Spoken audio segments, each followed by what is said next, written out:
Welcome back to the Autonomous Vehicle Guidance series. This video focuses on one of the most fundamental methods in modern control theory, which is the Linear Quadratic Regulator, or LQR, applied to 3D vehicle guidance. Imagine you're designing a drone controller that not only tracks a moving waypoint, but also balances performance and control effort. You want to avoid overcorrecting or wasting energy, while still minimizing tracking error. That's where optimal control comes in.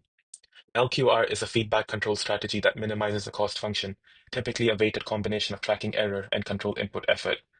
It assumes a linear system of the form x equals ax plus bu and designs a gain matrix X such that the input u equals negative kx minimizes the cost function, which is j equals integral x to the power of tqx plus u to the power of tru dt.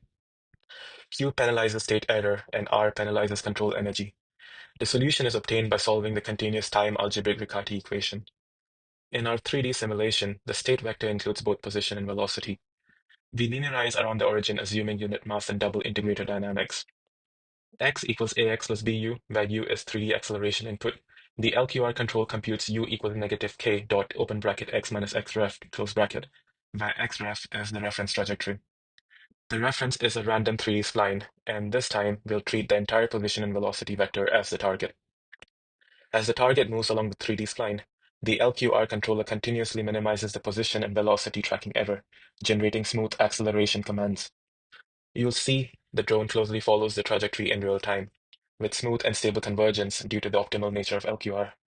This method is especially useful when fast, precise tracking is required, such as in quadrotors or in spacecraft docking. If you found this helpful, be sure to like, subscribe, and hit the bell so you don't miss out on future lessons. Thanks for watching and see you in the next video.